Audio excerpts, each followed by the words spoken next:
Semilla de papá sigue cosechando frutos. De repente, a mis 6 años de edad, yo me encontraba viviendo en la casa A24 del centro de Ébano, San Luis Potosí, en compañía de mis padres y mis hermanos. Nuestra casa era una casa de madera de las que hicieron las compañías petroleras que ahí llegaron y tenía un patio grande, que aunque carecía de pasto, tenía un encanto especial para mí, ya que ahí podía jugar el deporte que más me gustaba, el fútbol. Como yo era el hijo mayor, tuve la fortuna de que mis papás tenían buen tiempo para dedicármelo y apoyaban mis gustos y preferencias. Así fue como en una ocasión, mi papá me comentó que me iba a hacer un equipo de fútbol para que yo pudiera jugar con otros niños y ya no solamente con él. Como en el barrio donde yo vivía, había una cantidad grande de niños. Era de imaginarse que no iba a ser difícil conformar el equipo de fútbol, cosa que ocurrió, y rápidamente llegaron niños que conmigo jugábamos en el patio de la casa. Para motivarnos, mi papá nos compró playeras iguales a todos, y mi mamá se dedicó a apoyarnos elaborando con su máquina de coser los shorts, cosiéndolos en el patio de la casa y los niños haciendo una fila para ir tomando el short que iba saliendo.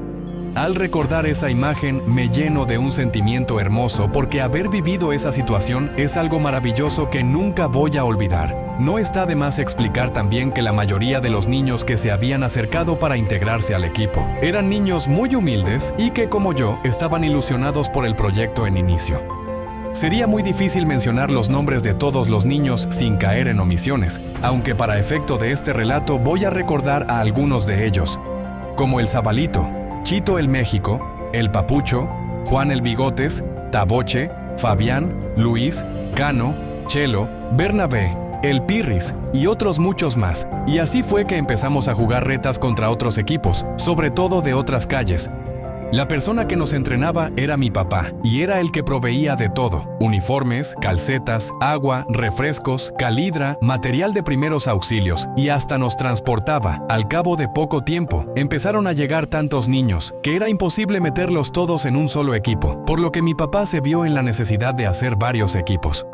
Llegaron a formarse hasta 10 equipos y mi papá tuvo que buscar opciones para poder uniformar a todos. Una de esas opciones era hacer rifas y conseguir donaciones, sobre todo de sus amigos y compadres, así también como de algunos padres, hasta llegar a uniformar por completo a todos los equipos.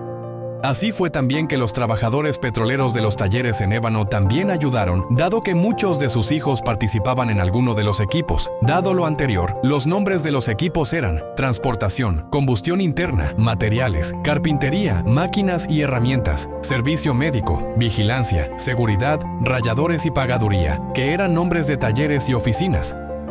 Es importante mencionar que mi papá consiguió que le prestaran un terreno anexo a la antigua escuela secundaria Benito Juárez, mismo al que tuvo que acondicionarlo con la utilización de una motoconformadora, que él mismo manejó, y así se dispuso de una cancha de fútbol con sus porterías, al que bautizaron como el Sausalito.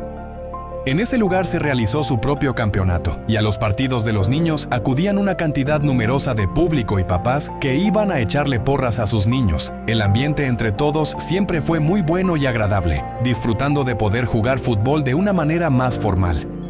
Otro importante aspecto era que nunca hubo ninguna discriminación con los niños y se les dio la oportunidad a todos, incluyendo a los que estaban discapacitados, como por ejemplo al Chacha, que resultó un excelente portero. También a los subiditos de peso se les dio oportunidad, destacando Mario y Lucio. Todos los fines de semana eran una fiesta en el Sausalito, por todas las personas que iban a ver los partidos, aspecto que derivó en un periodo de aproximadamente 3 años. Este recuerdo tan bonito es digno de compartirse con todos, porque además, muchos de los que podrían ver esta historia seguramente participaron en el desarrollo del mismo.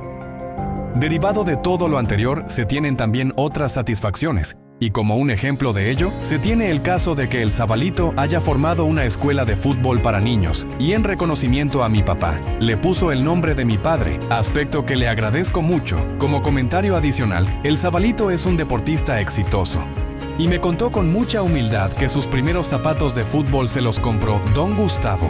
Aquí viene algo importante, y es lo que tiene que ver con el título de semilla de mi papá. Sigue dando frutos. Y es el hecho de que de la escuela de fútbol del Zabalito, cuyo nombre es Saúl Alcantar Calderón, han salido varios niños buenos futbolistas.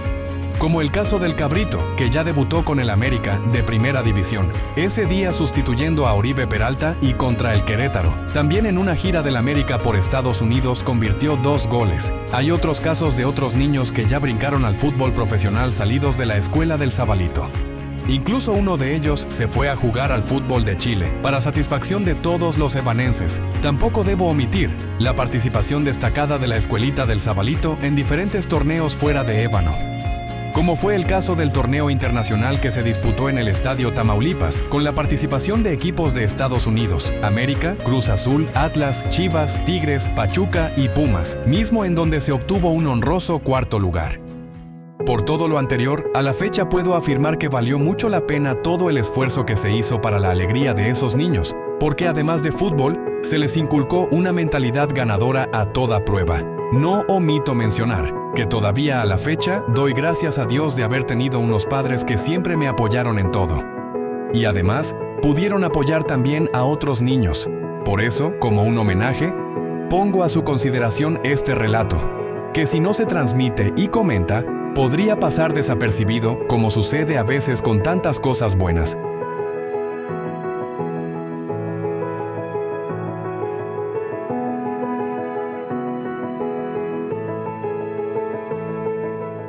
Suscríbete y dale like para más historias.